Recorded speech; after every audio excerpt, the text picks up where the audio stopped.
Good morning, good afternoon, good evening, whatever time of day it might be that you're tuning into this podcast. Today, I am happy to have with me fellow RCM practitioner and businesswoman, Nancy Regan. Nancy's been in the industry several years. We've known each other for quite some time. She was a student of John Mowbray's, and she runs a company called, I believe it is RCM Online. Is that correct, Nancy? It's rcmtrainingonline.com. I knew I left one thing out. That's okay. All right. And she also is very famous for her little video clips on LinkedIn. Those are quite interesting and entertaining and very on point and focused in terms of RCM and reliability. So I'm happy to have Nancy as a guest today. So how are you doing, Nancy?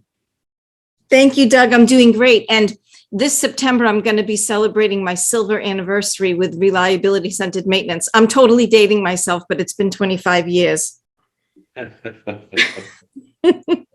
am right around the same time frame. I would say it was late 1997, I think, when I took my first RCM training in 1999 when I struck out on my own. So I know we've been in the industry a similar amount of years. You've also written a book. What's the name of your book, by the way, Nancy? Yes, it's called The RCM Solution. Very good. And I have read it. It's a great RCM read. There are several of them out there, including John's book, my book. I like to plug that now and then. And of course, Mac Smith's books. I've read them all, and you pick up bits and pieces from each. There have been several really big names out there in the RCM world, and if you're interested in becoming good at it, I would recommend that you read as many of those as you can get your hands on. But that's not what we're here for today. We're here to talk to Nancy about leadership and her experience. So, if you could, Nancy, tell our listeners your background, where you went to school, some of the companies you've worked with, and the roles that you've worked in. Well, when I was a little girl, I wanted to be an Egyptologist, and then I wanted to be a doctor. But the divine has a way of stepping in. And when I was in high school in homeroom, I remember it was room 201, this shiny pamphlet landed on my desk from Embry-Riddle Aeronautical University. And on the cover, there was a cockpit, and it was nighttime, and it was all lit up, and you could see the stars. And there was something about that. And so I switched course. And to be honest with you, I studied aerospace engineering solely because the courses sounded cool. I had no idea what I was getting myself into because it wasn't an easy curriculum, but it was just part of my path. When I graduated, before I graduated, the Naval Air Systems Command came and recruited at our college for an internship, and I applied and I interviewed and I got the job. And if any of you out there have ever been an intern before, you may know you don't always get the most interesting work, and it can be quite boring at times. And I'm not like that. I'm a go-getter. I have to be busy, or it bothers me. So I was bringing my checkbook to work. I was doing anything to keep busy. And then one day, my supervisor called me into his office, and he said, Nancy, we've been tasked from above to do reliability-centered maintenance. And I wrote down on my notebook, reliability-centered, what did he say? I think he said maintenance. And I wrote that down. And he said, I need you to go figure out what that is and what we have to do to implement it. Now, I'm not sure if he was totally counting on me or if he was just passing it off to an intern because maybe he didn't really care. But anyway, I took it and I ran with it. And who knew that 10-minute meeting on an otherwise ordinary day in August 1997 would set the trajectory of my life. So I learned RCM as a civilian Navy employee, and then I started my own business in 2001. And because I wanted to apply RCM more broadly to different kinds of equipment. And that's been my story ever since. So it's been me and RCM for 25 years. Very good. So tell me, when do you think, is it that story? Do you think you were first recognized as a leader, or is there another event where you were working a project or something where somebody said, here's a person that certainly has some leadership skills? That's okay. That's a really interesting question. So to answer that, I would have to go back to when I was 15 and a half years old. My cousin, I don't know if I should admit this or not, but I'm going to, he faked my working papers because you had to be 16 in Massachusetts to work, but I wanted desperately to work. So when I was 15 and a half, he faked my working papers and I started working at McDonald's. That was at 15 and a half.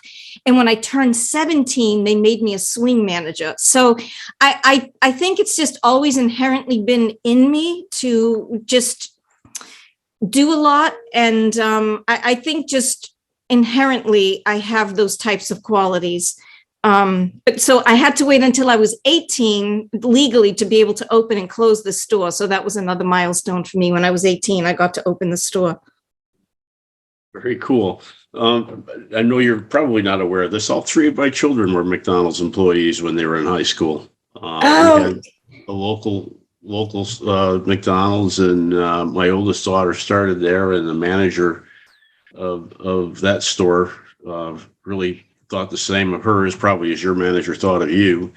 And so when the siblings came along, my kids are 4 years apart, he made sure he got each one of them.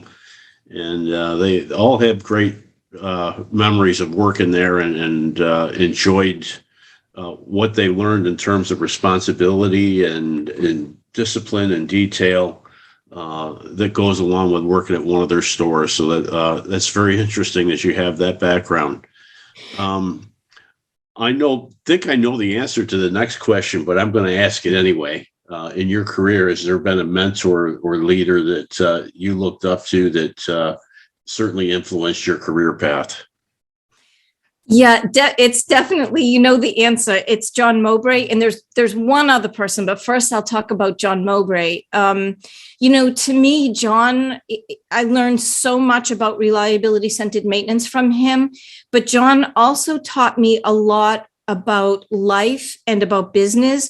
And he was the one who put the bug in my ear about starting my own business. And I'm grateful to him for that because it opened up so many other opportunities. But if you were to ask me what the best thing that John ever taught me, it's this. He taught me that time is our most valuable asset. You can always make more money, but you can never make more time. And the way he taught me this is when I went to his and his wife's home, Edith, in Asheville, North Carolina, to have some one-on-one mentoring. And when we sat down together, the first thing that he said, he looked at me and he said, "I want you to look around my house and tell me what's missing." But I didn't have to look around because I had already noticed, and I thought it was really odd. There wasn't one television in his house. And he told me he didn't have a TV because he thought that it was a colossal waste of time, and he wasn't sure he would have the discipline to never turn it on. And so that taught me huge. And I don't know about you, Doug, but the older I get, the faster time goes by. And the more valuable I find my time now, because I'm thinking, oh my gosh, I'm just going to admit it. I'm going to be 54 this year, and there's still a lot I want to do. And so time is running out. And so that's the best thing he taught me. Now, the other mentor is my mentor, Cam Fraser, who is also not alive anymore, but he taught me to never make decisions out of fear. And I remember that. I remember that every week, because every week I'm faced with something, and I don't know, my default is, oh my gosh, if I do that, this could happen. And then I have to kind of check myself. Am I doing that am I saying no out of some crazy fear, or is it something I can really work through? So that's another one. Time, and don't make decisions out of fear. Those are two great ones. I can tell you the time thing was a huge influence in my decision to do this semi-retirement thing. I'd like to really say that I'm fully retired, but I do enjoy going out and helping people, but it got to the point where, if I wanted to work 3 and 4 weeks a month, I could. And if I wanted to bring more people on and have a bunch of people working for me, I could do that too. But all that stuff was taking up time. I then had one of those health alarms come last fall, and that really cemented the decision to say, okay, enough's enough. My time is certainly limited. Everyone's time is. And so I've got 8 grandkids and just enjoying life the way it is right now. And the fear thing, that is really, that's one I can tell you that when I get to a point where one of those things you say, okay, oh my gosh, what am I going to do? I'm really a root cause type person. That way I'll actually draw things out. What's the worst that could happen? Yes. And if that happens, then what do you do? Right. And it really comes down to when you do that, you find out you're really worrying a lot about nothing. Right. So especially when you do own your own business, because there are those times you have those ups and you have those downs. And sometimes in those downs, you're going, okay, what am I going to do next? Right. How much more can I spend on advertising? Right. Before the next wave of good comes along. And right. So it really comes into saying, okay, what's the smart thing to do? Right. What's free? And that's been the wonder of the internet, really. The things like you're doing on LinkedIn, it's not costing you a dime and it gets you attention. So it's a fantastic way of advertising yourself and keeping your name out there and keeping people thinking about you. So I commend you for that. As a leader, what are your thoughts about how to change a reactive culture into a proactive culture at a plant site or a company? I've been thinking about this a lot, and I've got a lot of videos in mind to make about this.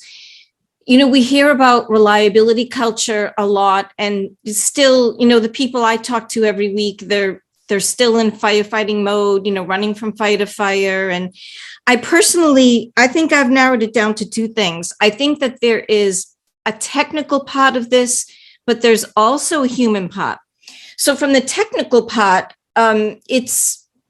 there is still a lot of organizations that within an organization, there are a lot of people who still really need to understand the basics of maintenance and reliability. For example, what drives a condition-based maintenance task? It's the P2F interval. What matters is how quickly something fails once a potential failure condition is detectable, not a useful life, for example. So there are a lot of the basics that I think that people at every level need to understand, even from a management perspective. Just if we just speak about reliability-centered maintenance specifically, for example, even management needs to understand those basics, because if they want to implement RCM, they have to understand the basics in order to be able to judge what someone is proposing. So some people need to understand reliability details more deeply than others, but everyone needs to understand them at least a basic level. So that's number 1. But the other part is the human part, where I think as human beings, it's just normal for us to be in our own head and be thinking about our own responsibilities and how things that happen affect us. And I think that if we get out of our own heads and try and get into the minds of other people and try and understand them, so maybe empathy is the word, and talk to them in their language, just so, for example, reliability-centered maintenance, or it could be any reliability improvement effort. Let's say if you're listening out there and you're a champion of a new project, but you need to get buy-in for it. Well, for me, I love talking about the details of RCM, but, upper management, they don't want to know about the details of RCM. They want to know what RCM can do for them. So for managers, we have to talk to them in dollars. For someone, maybe an operator, we need to talk to them in terms of their machine being up when they need it. And to a maintainer, we have to be able to talk to a maintainer like, hey, this could give you the time so that you can do the maintenance you need to do on your equipment when you want to do it and not running from fire to fire. So I think we have to be more empathetic and more understanding with people. I think those 2 things would go a long way in improving reliability cultures out there. Very good. I like both of those. So thinking about hiring or promoting leaders, and I'm not sure whether you have other people on with your company or not.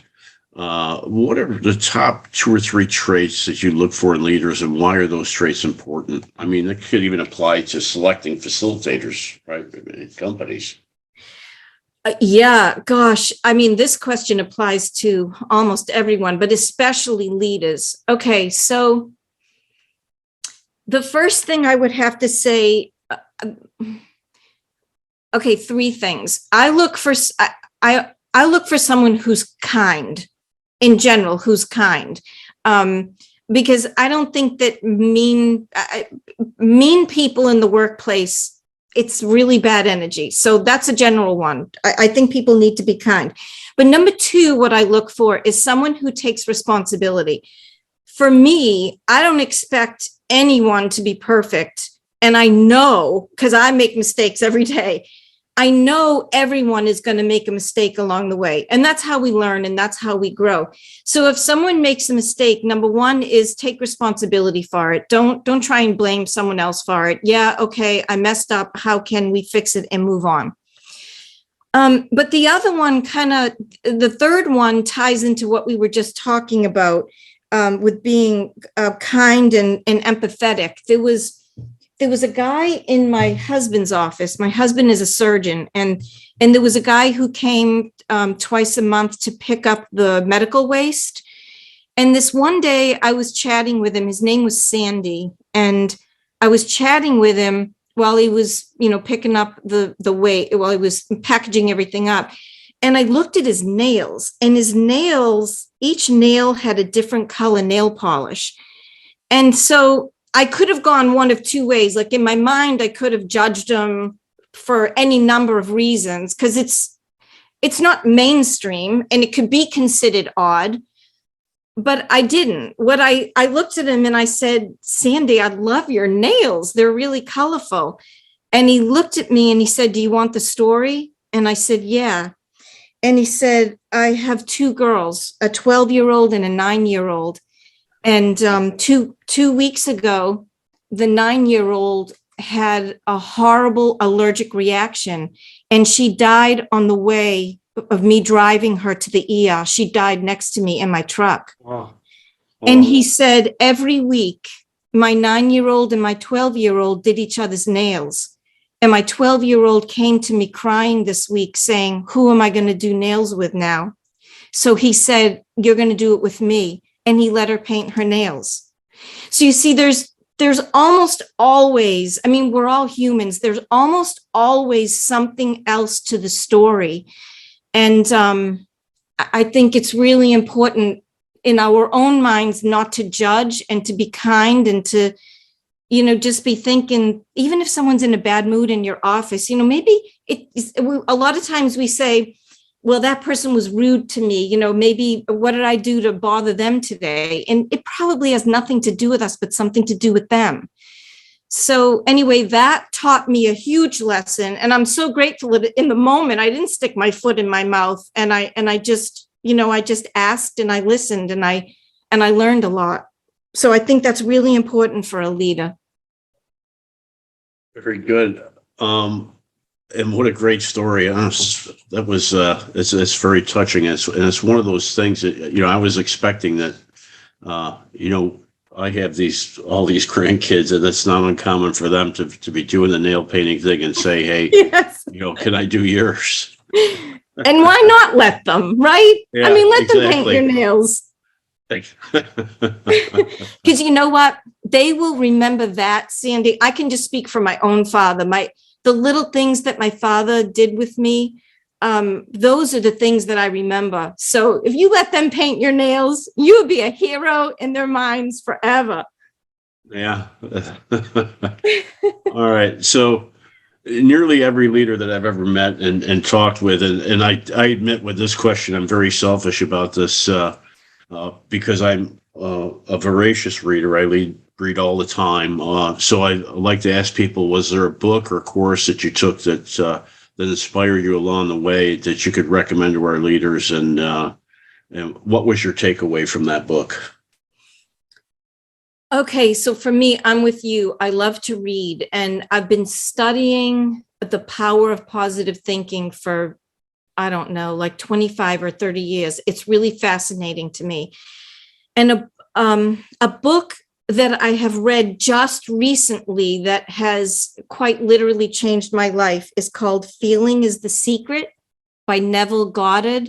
It's an old book. He wrote it in the 50s, but I've been doing this now for about 5 nights, and my life is different because of it. So in this book, and it's really interesting for people in maintenance and reliability because it's about cause and effect, where he says the subconscious mind is the cause and the conscious mind is the effect.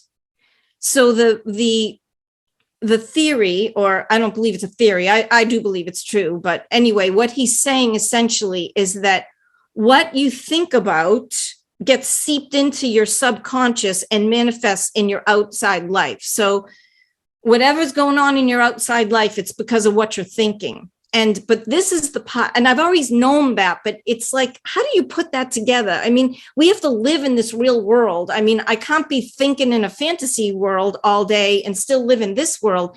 But something that he said really made sense. It's simple and it works. It's so powerful. It borders on scary to me, where he says that your subconscious is most impressionable just before you fall asleep.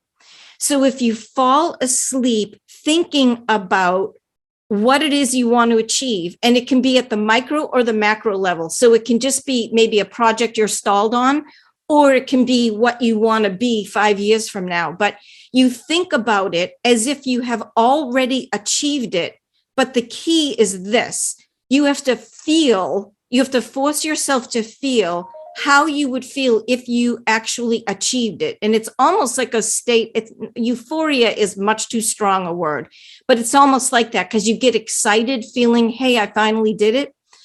So I did this with something that I had been procrastinating on the first time I read this. I went to bed and I thought about it, something I've been procrastinating about. I had all kinds of fears and all of this stuff around it. And I used the technique, and I woke up with this strong desire to do what it was I was procrastinating on. It was all I wanted to do that day. I spent the first 4 hours of my day on it, and I had to force myself to stop to go on to something else that was more mundane to me. So it would be that. It's just try it. It is so powerful. It's insane. That's a great tip, and I like to tell people because we all do this. I mean, that subconscious, as you lay there in bed, the things that you think about. That one of the most important things about having a good relationship with your spouse or your loved one, whoever it is to have that person that you can bounce those things off of, right?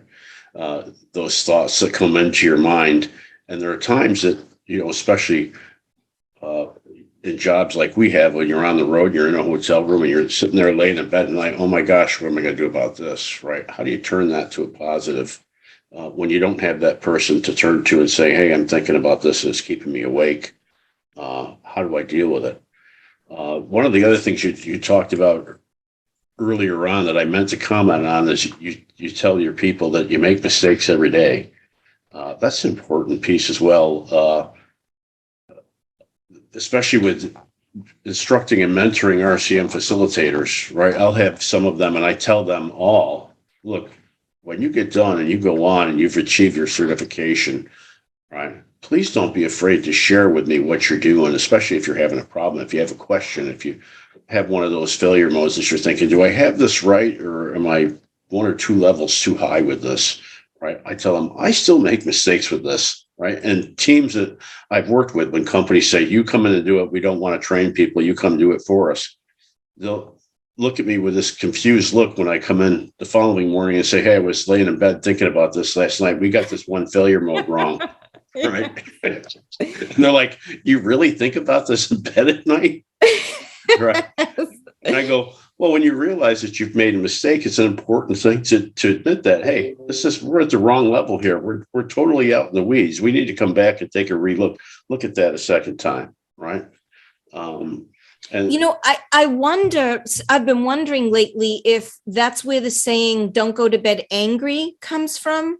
Yeah. If embedded in that is if you go to bed angry with your spouse or about any issue, and that's how you fall asleep, you're now programming your next day, so I'm wondering if that's where it comes from. It could very well be.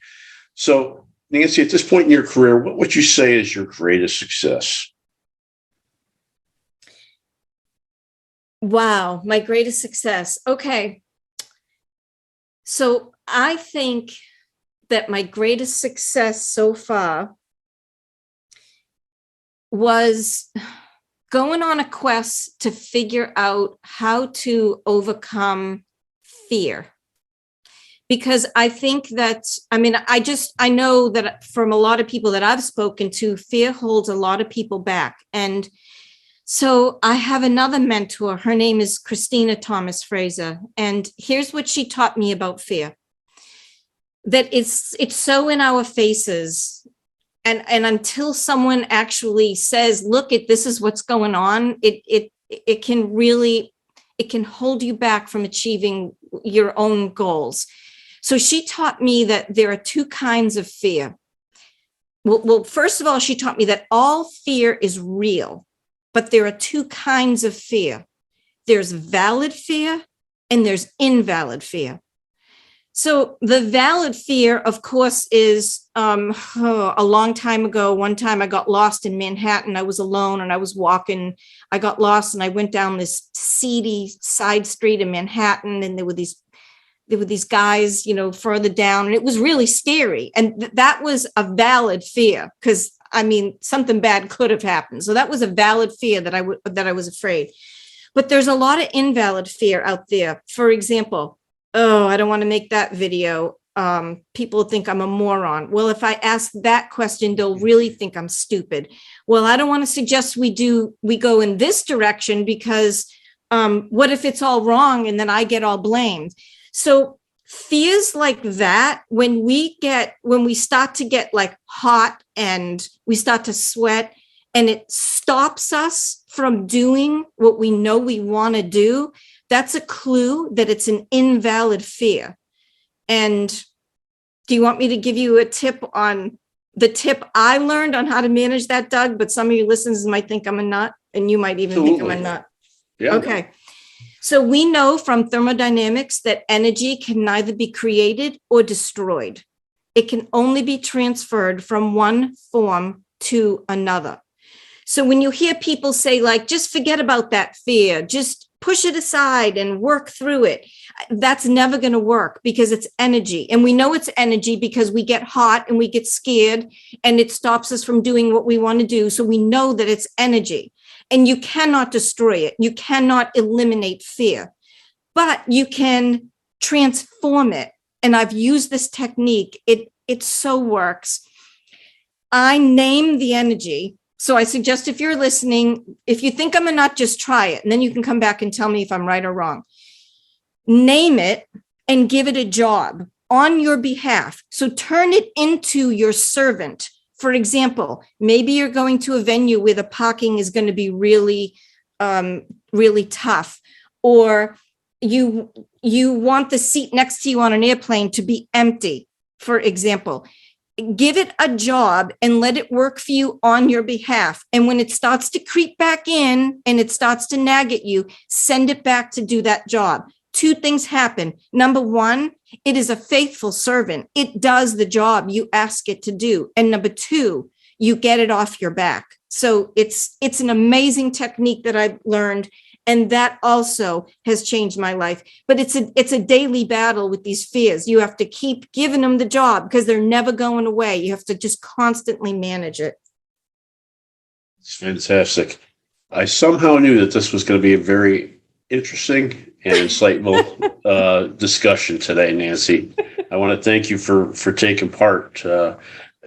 Before we go, though, I want to make sure that I get our listeners give you the opportunity to say, all right, if they'd like to contact with you, what's the best way to do that? Okay, yeah. If they're interested in hearing more things like about how to manage fear and the prison of perfection, they can go to nancyregan.com. And that's Regan, nancyregan.com. And for reliability centered maintenance, they can go to rcmtrainingonline.com. Very good. Well, Nancy, it's been fantastic talking to you today. Thank you so much, Doug. Thank you for the opportunity. You're welcome. Good luck with all your future endeavors, and stay in contact. I will do, Doug. Thank you. Good luck to you too. All right. This is Doug Plucknett signing off for the Leadership Connection. Have a great day.